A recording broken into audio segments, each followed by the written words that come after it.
હું શું કહું તમને, આ જુઓ ને, કરિયાણાનું બિલ આવી ગયું છે, એને રૂપિયા પણ ચૂકવવાના છે. હવે 2 દિવસ તો તમે શહેરની બહાર હતા એટલે મેં તમને કંઈ કહ્યું નહીં, પણ હવે આપી દો તો પેલા ગણપતભાઈને ત્યાં હું રૂપિયા મોકલી આપું. પણ હવે એક કામ કર ને, એને 2-3 દિવસ રોકાવી દે, કેમ કે અત્યારે જ મેં દેવાના કપડાં લીધા, એની ફી ભરી અને પૈસા થોડા મેં આપી દીધા છે. મેં 2-3 દિવસ થોડી જા, હું તને પછી આપી દઈશ પૈસા. દેવાંગને ક્યાં અત્યારે કપડાની જરૂર હતી?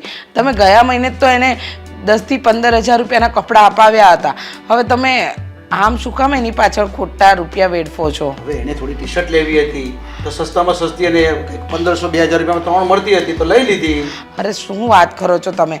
એ છોકરા પાસે કંઈ કપડાની કમી છે?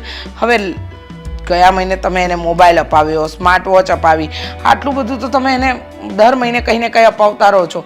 હવે આ ઘરમાં ખેંચતાણ પડે છે તો તમે એમાં મને કહો છો કે બસ ખર્ચો છો કર, અને આમ તમારી પાસે રૂપિયા છે. મને સમજાતું નથી કે તમે કઈ રીતના રૂપિયા વાપરો છો. અરે પણ હું તને ક્યાં ના કહું છું, 2-3 દિવસ ખમી જા, આમ જ કહું છું ને ખાલી. Good morning. Good morning. પપ્પા, મેં 2 દિવસ પહેલાં તમને વાત કરી હતી પૈસા માટેની, તો પૈસા આપો ને મને. તારે પૈસાને શું કરવું છે? પપ્પા કહ્યું તો હતું કે મારે ફીસ ભરવાની છે. હા, એને કોલેજનું છેલ્લું વર્ષ છે, એને ફી ભરી દો તો ગ્રેજ્યુએશન કમ્પ્લીટ થઈ જાય છોકરીનું. જો રીચા, મેં આગલે વર્ષે પણ ના પાડી હતી કે તારે નથી ભણવાનું, અને તું ભણીને શું કરવાની છે? તું નોકરી લાગીને અમને શું કામ આવવાની છે? અરે પણ તમે કેવી વાત કરો છો? છોકરીને ભણવું છે તો ભણવા દો ને. આવું વાતમાં એને શું કામ ના પાડો છો? હોશિયાર છે, સારા ટકા લાવે છે, ભણી ગણીને આગળ વધશે તો જીવનમાં એને કામ લાગશે. અરે પણ એ સારા ટકા લાવે તો પણ એને બીજા ઘરે મારે પરણાવવાની છે. પણ પપ્પા, એને રાખીને શું કરવું? તમે વિચાર તો કરો. હું હંમેશા ભાઈ કરતાં આગળ આવી છું, એના કરતાં આગળ નંબર આવે છે મારો, અને તમે એની ફી ભરી દીધી, મારી બાકી રાખી. હું તમને પ્રોમિસ આપું છું, હું ગ્રેજ્યુએશન કરીને નોકરી કરીશ ને. અરે પણ તું એ દેવાની ક્યાં તારી સાથે સરખામણી કરે છે? એ તો મારો કુળ દીપક છે, એ મારા સમાજને, મારા ઘરને આગળ લઈ જવાનો છે, અને તું તો પારકે ઘરે ચાલી જવાની છે. ટૂંક સમયમાં તારે અમે પરણાવી દઈશું, તારું ઘર જ બદલાઈ જવાનું છે. તમારી વાત સાચી છે પપ્પા, મારે પારકા ઘરે જવાનું છે, પણ કોલેજના 3 વર્ષ હોય છે. હા, 2 વર્ષ સુધી તમે ફીસ ભરી છે, હવે છેલ્લું વર્ષ નહીં ભરો તો આ 2 વર્ષ જે ફી ભરીને એ પણ નકામી જશે. હા, એનું ગ્રેજ્યુએશન કમ્પ્લીટ થઈ જશે. છોકરી ક્યાં વધારે કહે છે, એને ગ્રેજ્યુએટ થવું છે તો બાપ તરીકે તમારી ફરજ નથી કે તમે એના રૂપિયા ભરો? અરે એને ભણાવે એટલે બીજી આગળ પાછળનો કેટલો ખર્ચો લાગે, આવવા જવાનો ખર્ચો લાગે, ટ્યુશનનો લાગે, કપડાનો લાગે, કેટલો બધો ખર્ચો લાગે. ખાલી ફી નથી ભરવાની મારે. એના કરતાં બેટર છે કે તું ઘરે બેસી જા. હવે બસ આટલું ભણેલું જ ઇનફ છે આપણામાં. તો હું કઈ થોડી પારકી છું, તમારી પોતાની દીકરી છું. હા, હું ક્યાં ના કહું છું, પણ આ ઘર તું વધારે ભણશે તો બી તને કોઈ એવા છોકરાઓ મળવાના નહીં મળે. છોકરાઓ ભણેલા તો આપણી પાસે છે નહીં, ને પછી ખોટું તને લંબાવ્યા કરવાનું. એના કરતાં બેટર છે કે તું ભણવાનું માંડી વાર. અરે તમે કેવી વાત કરો છો? આજનો સમય એવો છે કે મા બાપ પોતાની દીકરીઓને ભણાવે, ગણાવે, આગળ વધારે, અને તમે આને ઘરે બેસવાની વાત કરો છો? મને સમજાતું નથી કે આવી વાત કઈ રીતે તમે કરી શકો? અરે જે મા બાપ એની દીકરીઓને ભણાવે છે ને, એમાં 28 ને 30 વર્ષ થઈ જાય છે ભણવામાં, અને પછી એને કોઈ મુરતિયા ગમતા નથી અને સમયનો ઓવર થઈ જાય છે. પણ આ 1 વર્ષની તો વાત છે ને, પછી તમારે જેની સાથે મારા જ્યાં લગ્ન કરાવ હોય ત્યાં કરાવી દેજો, પણ મારું ગ્રેજ્યુએશન તો કમ્પ્લીટ થવા દો. એટલીસ્ટ હું ભણેલી હશ તો મારા સામે એવો લાયક છોકરો તો મળશે. અરે આપણામાં ક્યાં ભણેલા છોકરા મળે જ છે અત્યારે? અરે તમે સમજતા કેમ નથી? શું કામ આની સાથે જીદ કરો છો? કે છે કે મારે ગ્રેજ્યુએશન કમ્પ્લીટ કરવું છે તો ફી ભરી દો ને. મારે ગ્રેજ્યુએશન કમ્પ્લીટ નથી કરાવવું, મારે દેવાંગને બી ભણાવવાનો, આ પણ ભણાવવાનો, ઘર ખર્ચ કરવાનો, હું એકલો કમાવા જાઉં, કેટલું કરી પછી હું આ ઘરમાં? મમ્મી, જ્યારે ભાઈને પૈસા જોઈએ છે ત્યારે તો ઘરમાં કોઈ ના નથી પાડતું, તરત જ તે જે પૈસા માંગ્યા હોય એના કરતાં વધારે પૈસા આપી દે છે. અરે એને 1 વર્ષથી કંઈ નહીં લઈ આપ્યું હતું, એટલે હમણાં એને કપડાં લઈ આપ્યા છે ખાલી, બસ. તમે 10-15 હજાર રૂપિયાના નથી કે વધારે લઈ આપ્યા એને? તમે કેવી વાત કરો છો?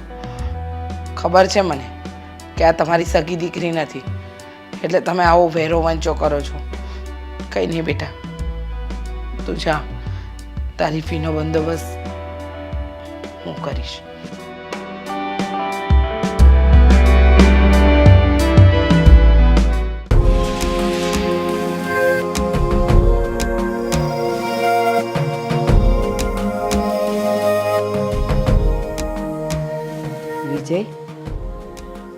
માટે નારાજ છે? શું થયું? અને ઓલી દામિની કેમ આવી હતી? અરે બા, એણે કોલેજના બીજા વર્ષની ફી ભરવાની છે.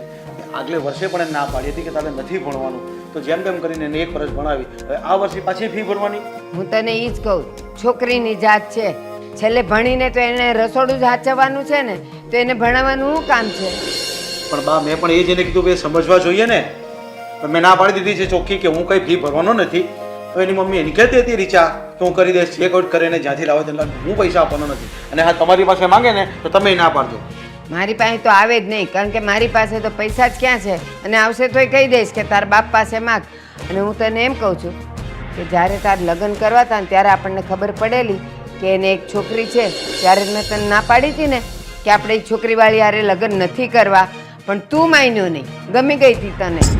અરે બા, સંસ્કારવાળા ઘરની હતી અને એની આટલી બધી બોડી પણ નહીં હતી. મને થોડી ખબર હતી કે આવું બધું ડખા થવાના છે આટલા બધા. આપણને એમ કે ચાલ છોકરી છે આપણે એને પરણાવી દેવાની છે, બીજું તો શું કરવાનું આવે આપણે. એ તું ન સમજે, હું માં છું, મને બધી ખબર પડે કે છોકરીઓને મોટી કરવી કેટલી અઘરી છે. અને કહેવાય છે ને કે છોકરી એટલે સાપનો ભારો. એ છે ને અડધી રાતે ખાવા ન માગે, પણ આજકાલની છોકરીઓ ફેશનમાંથી ઊંચી ન આવે. કોલેજ જાય એટલે ત્યાં કેટલાય દર દોસ્તારો હોય, એમાં આમાં મા બાપના સંસ્કાર રહે ક્યાંથી? તું પાછો કહેશ કે એની માના સંસ્કાર હતા. ઠીક છે બા, હવે જે ભૂલ થઈ ગઈ છે જે થઈ ગઈ છે, પણ આ છોકરીને હું કોઈ જગ્યાએ ભણવા મોકલવાનો નથી. અને એને ભણાવીને આપણે એનાથી આપણે છૂટી કરી દઈએ એટલે આપણે શાંતિ થઈ જાય. હવે હું જે કંઈ કરીશ ને એ મારા દેવાંગ માટે કરીશ બસ. પણ તું વિચાર કર, એની માં છે કેવી? એ માન છે? આ તું એમ કહીશ કે હું નહીં ભણાવું ને મારે ભણાવી જ નથી. એની માં છે કેવી? એ તો એને ભણાવીને જ રહેશે.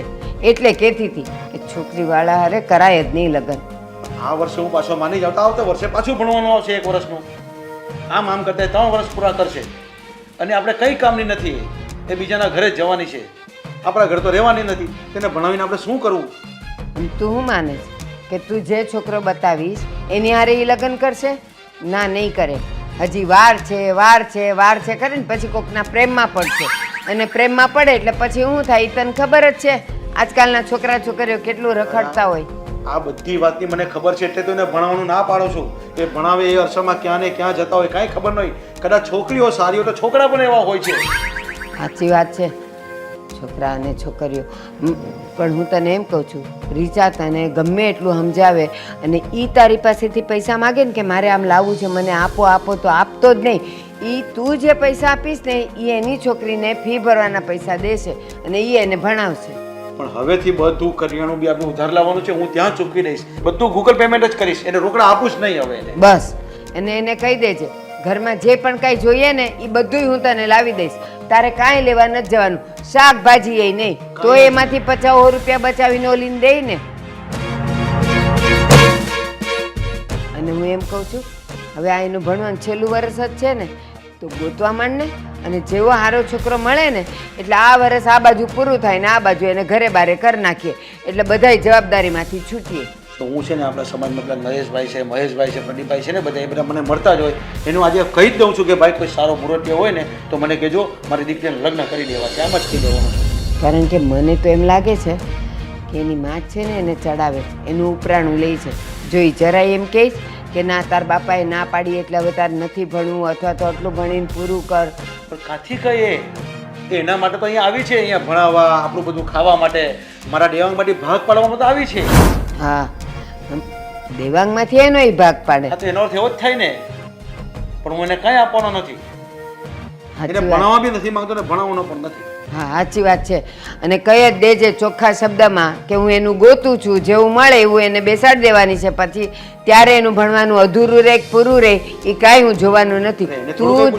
તું જરાક કડક જ રહેજે, નહીં તો ઓલી છે ને તને ચણા મમરા કરીને વેચીને ખાઈ જાય. અને હું એને વેચી દઈશ. એ શું મને વેચવાનું? સારું જા, સાંભળશે પાછી આવશે એ દોડ. સાંભળશે તો શું થઈ ગયું?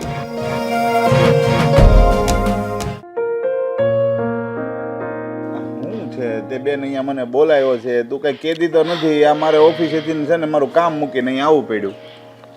શું કહું ભાઈ, ક્યાંથી વાતની શરૂઆત કરું ને સમજાતું નથી. તને તો ખબર છે હું તારી પાસે જ્યારે આવું છું ને ત્યારે રૂપિયાની માંગણી લઈને જ આવું છું. રૂપિયાની માંગણી લઈને આવે છે એ તો ભાઈ થોડી ઘણી જરૂરી હોય તો આપું છું, પણ હવે એ વાત તું ઓફિસે આવી શકતી હતી ને, ઓફિસેથી ન લઈ લેવાય રૂપિયા. ભાઈ આજે વાત મારી દીકરીની જિંદગીનો સવાલ છે એટલે હું ન આવી ઓફિસે, તને અહીં બહાર બોલાવ્યો. સાંભળ, હા મારે તને એમ કહેવું છે કે તને ખબર છે કે મારી દામિની ભણવામાં બહુ હોશિયાર છે, એ ભણી ગણીને આગળ વધી શકે એમ છે. મારી જેમ એની જિંદગી ન જાય કે મેં તો મજબૂરીમાં એના પપ્પા ગયા પછી બીજા લગ્ન કરી લીધા, કારણ કે મને કોઈ કામ આવડતું નહોતું, મને કોઈ નોકરીએ રાખી શકે એમ નહોતું. પણ તને ખબર છે ને તારા બનેવીનો સ્વભાવ, દામિની હોશિયાર છે છતાં એને ભણાવવા નથી માંગતા. ગમે તેમ તોય સાવકો બાપને. પણ એ એવું કેમ કરે છે? હોશિયાર છે તો એને હવે એમાં જો આ એક છેલ્લું વર્ષ છે, આ છેલ્લું ભણી લે પછી એને ટકાવારી સારી આવશે ને તો કોલેજ વાળા સામેથી એડમિશન આપશે, તો આ એક વર્ષની ફી નહીં આપી શકે. ભાઈ તું અને હું સમજીએ છે, એ થોડી સમજે છે. એમને તો એમ લાગે છે કે એ જે કરી રહ્યા છે ને એ બધું સાચું કરી રહ્યા છે. જો ને એમના દીકરા માટે એ બધું જ કરે છે, પણ આપણી દામિની માટે કંઈ પણ કરવાનું આવે તો મને રોજ સંભળાવે છે. પણ આ દેવાંગ તો દામિની સાથે બહુ સારી રીતે રહી છે. દામિની હમણાં મળી હતી ત્યારે કહેતી હતી, મેં પૂછ્યું કેમ હાલે બધું, તો કહેતી હતી કે મારા ભાઈ હમણાં મને બહાર અમે ગયા હતા પાર્ટી આપી હતી, તો એ તો એની સાથે સરખી રીતે રહે છે, તો પછી આ લોકો કેમ એમ કરે છે? દેવાંગ તો કોઈ દિવસ વેરો વંચો નથી કરતો, એ તો એની સગી બેનની જેમ રાખે છે. પણ બા અને તારા બનેવી એ બનાવે તો અમને હેરાન કરી મૂક્યા છે. મને તો એમ હતું કે હું દામિની માટે બીજા લગ્ન કરું, પણ મને ક્યાં ખબર હતી કે આ લગ્ન મારા માટે ઝંઝાળ બની જશે. તારા ઘરે તારા સાસુ પણ નથી સમજતા આ વાતને? એ સમજતા હોત તો જોઈતું તું શું? એક સ્ત્રી થઈને સ્ત્રીની વેદના નથી સમજી શકતા. બોલો હવે આ છોકરી જો અત્યારે ભણેલી ગણેલી હોશિયાર હશે તો એને સાસરું સારું મળશે, અને સાસરું સારું મળશે ને તો તમારે કાંઈ ઉપાધિ નહીં રહે, એટલે એને ખબર પડવી જોઈએ. આ બધું છે ને, જો તે લગ્ન કર્યા ને ત્યારે જ હું તને ના પાડતો હતો કે ભાઈ તું લગ્ન કરવાનું રહેવા દે, પણ તારે તો શું છે, તારી દીકરીનું સારું જોવું હતું તો આ દીકરીનું સારું થયું. તારી વાત સાચી છે, તે તો ના પાડી હતી, પણ મને એમ કે મારી દીકરી દામિની ભણવા ગણવામાં હોશિયાર છે, કાલે ઉઠીને હું એને ન ભણાવી શકું તો એના માથે બાપ હોય તો એને ભણાવે, એને આગળ વધારે. એના લીધે જ મેં બીજા લગ્ન કર્યા, પણ મને ક્યાં ખબર હતી કે આ બીજા લગ્ન મારા ગળાની ફાંસી બની જશે, મને ક્યાંય નહીં રહેવા દે. અરે હું એ ઘરમાં મહેનત કરું છું, એક શબ્દ પણ સામે નથી બોલતી ભાઈ, પણ તારા બનેવી છે કે મારી કોઈ વાત સમજવા જ તૈયાર નથી. એ હંમેશા મારું અપમાન કરે છે, મન ફાવે એવું બોલે છે. ને આજે જ્યારે દામિની માટે કોલેજની ફી માંગી તો ચોખ્ખા શબ્દમાં કહી દીધું કે એ તો ભણીને સાસરે જતી રહેશે, ક્યારે ભણી ગણીને મને કમાઈને આપવાની છે. આ છે ને, જો લગ્ન કરવાના હતા ને ત્યારે મેં ચોખવટ કરી હતી કે એની ઘરે એક દીકરો છે એટલે આપણી દીકરી ત્યાં હચવા હે નહીં, કારણ કે બધાને દીકરા વાલા હોય, તને તો શું છે ત્યાં એને કામ કરવા હાટું જરૂર હતી એટલે તારી હારે લગ્ન કર્યા ત્યારે 1-2 વર્ષ બહુ સારી રીતે રહ્યા, કાંઈ વાંધો ન આવવા દીધો, કાંઈ જરૂર હતી એ બધી વસ્તુ આપી, પણ આ પછી એનો રંગ બતાવવાનો ચાલુ કર્યો ને એટલે આ બધા પુરુષો છે ને એ ઘરખા જ હોય. એટલે મેં તો તને ત્યારે સમજાવી હતી, પણ હવે કામ કરી 1 વર્ષ છે ને ફી, એટલે ભણવાની તો ના નથી પાડતા ને, ફી જો હું આપી દઉં તો? ના તો કાંઈ નહીં, કેટલી ફી છે એની? હા ભાઈ, એની 14,000 ફી ભરવાની છે અને બીજો બધો ખર્ચો કરીને 25,000 રૂપિયા થાય છે, ચોપડા અને. વાંધો નહીં, જો 25,000 રૂપિયા જેવું થાય છે ને, કેટલો ટાઈમ છે આપણી પાસે, તો હું એ રીતના વ્યવસ્થા કરી અને મોકલાઈ દઉં. એવું લાગે ને તો દામિનીના ખાતામાં જ નાખી દઉં. ભાઈ પહેલા 7,000 અત્યારે ભરવાના છે. તો 7,000 છે ને હું અત્યારે ગૂગલ પે કરી દઉં છું, અને તું ઉપાધિ કરતી નહીં. એવું કાંઈ લાગે ને તો પાછું મને ફોન કરજે, તો એવું લાગે તો હું સમજાવું ક્યાંક બનાવીને, આ સમજે ને ક્યાંક આવી રીતના આ વાતનું સોલ્યુશન આવતું હોય તો સમજી. અને દામિનીને બહુ કહે છે કે ભાઈ થોડુંક ટેન્શન ન લે, ભણવામાં ધ્યાન આપે. આ 1 વર્ષ જો સારું આવી જાય ને તો કોલેજની એડમિશનમાં છે ને પછી આપણે ટકાવારીના રાહત મળે આપણને, સમજી. હા સારું ભાઈ, તો કાંઈ નહીં, હવે હું જાઉં છું મારા ઓફિસે, હું કલાકનું કહીને આવ્યો હતો એટલે પાછું હો ને. અને તું ઉપાધિ નહીં કરતી, કાંઈ જરૂર હોય બધું કહેજે પાછી હો. એ સારું.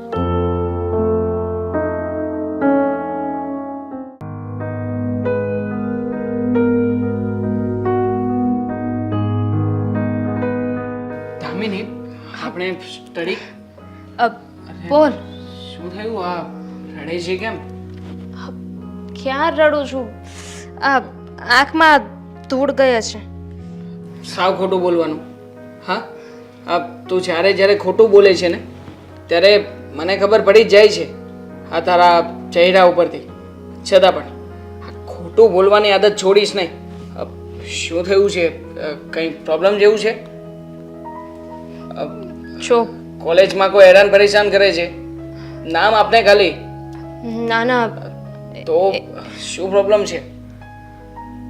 તને હું મારી પ્રોબ્લેમ કહીશ તો તારી પાસે એનું સોલ્યુશન હશે?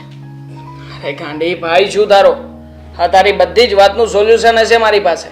અને આમ પણ જરાય ટેન્શન નહીં લેવાનું. આ જીવનમાં જ્યાં સુધી તારો ભાઈ જીવતો છે ને ત્યાં સુધી તારા બધા જ પ્રોબ્લેમ એ મારા પ્રોબ્લેમ છે.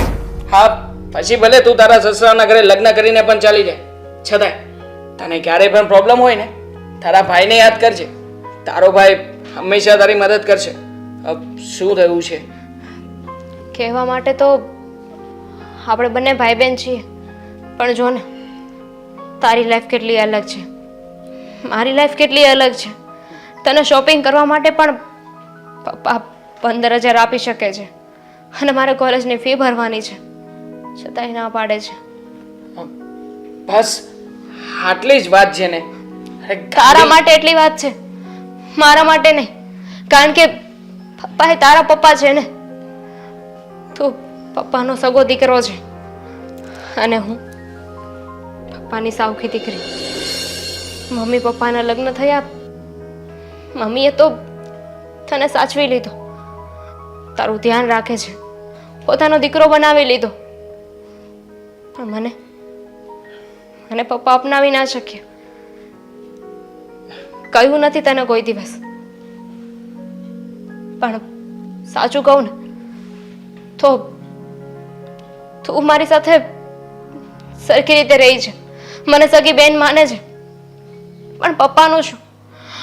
આમાં મારો શું વાંક હતો? તારો કઈ જ વાંક નથી. વાંક બધો છે ને પપ્પાનો અને બાનો છે આ ઘરમાં. સાચું કહું ને તો મેં ઘણી વખત સાંભળ્યું છે આ મારા બા છે ને બેઠા બેઠા હંમેશા પપ્પાને ચડાવતા હોય છે. હા, પણ જો તારે છે ને ચિંતા કરવાની જરાય જરૂર નથી. હું છું ને, તારે ફી ભરવાની છે ને, જેટલા રૂપિયાની જરૂરિયાત હોય ને મને કહી દેજે. આ પપ્પાની પાસેથી કોઈના કોઈ બાને થોડી થોડી કટકી કરી લઈશ. ના, એની જરૂર નથી. કારણ કે પપ્પાને કે બાને જો ખબર પડશે કે તું મારી મદદ કરે છે કે તે મારી મદદ કરવા માટે એમની પાસેથી પૈસા લીધા હતા તો ન થવાનું થશે. હા, ખાલી ખોટો ઘરમાં ઝઘડો થશે. અરે કાંઈ ઝઘડો નહીં થાય. અને આમ પણ વાત રહી આ ઘરમાં ભારા તારાની, તો એ તો મને પણ જરાય નથી ગમતું કે પપ્પા હંમેશા મને પ્રોત્સાહન આપતા રહે અને તારો કોઈ જગ્યાએ વાંક ના હોય ને છતાં પણ તારો જ વાંક કાઢવામાં આવે છે. ઘરમાં તો એવું પણ થઈ રહ્યું છે કે જો ને તારે ભણવું છે, મારે હવે ભણવું નથી, બિઝનેસ કરવો છે. પપ્પાની ઓફિસ બહુ સારી ચાલે છે, એમાં મને પણ ઇન્ટરેસ્ટ છે, પણ પપ્પા કોઈ વાતે માનવા તૈયાર નથી. મને કહી રહ્યા છે કે MBA કરી લે, MBA કરીને આગળ વધ. આગળ વધીશ તો તું મારા કરતાં પણ કોઈ સારી અને મોટી કંપનીમાં જોબ મેળવીશ.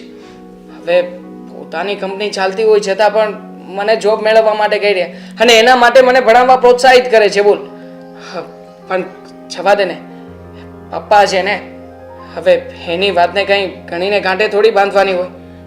હું છું ને તારી સાથે, અને હા, ખાસ તો આપણા બંનેની સાથે મમ્મી પણ છે ને. પપ્પા છે, પપ્પાએ આવું કીધું એટલે જ તો ખોટું લાગી રહ્યું છે ને. કોઈ પારકું બોલીને ગયું હોત તો ક્યાં વાંધો હતો, એક કાનેથી સાંભળીને બીજા કાનેથી કાઢી નાખત. પણ જ્યારે પોતાના જ ના સમજે તો પછી પારકા પાસેથી શું આશા રાખવાની? હો બેના, હવે આમ દુઃખી આત્માની જેમ રડી રડીને જીવવાનું બંધ કર. અત્યારમાં તો તારે કોલેજની ફી ભરવા સિવાય બીજું કાંઈ ટેન્શન કરું? ફી હું ભરી દઈશ. બીજું કાંઈ પ્રોબ્લેમ હશે તો એક કામ કરું છું, એકવાર છે ને પાણી સાથે વાત કરી લઉં, એમને સમજાવવાની ટ્રાય કરું કે આ ઘરમાં તારી સાથે જે વારો તારો થઈ રહ્યો છે ને એક મિનિટ, એ બંધ કરાવે. કોઈને કંઈ નહીં કહેતો. હા, ખાલી ખોટું આવીને મારી સાથે ઝઘડો કરશે. એટલે પ્લીઝ હા, રહેવા દે અને મને મારું કામ કરવા દે. અરે તારું નામ નહીં દઉં, કઈ નહીં, તું તારું કામ બતાવ, હું મારું કામ બતાવું છું. મળીએ સાંજે. ચલ બાય.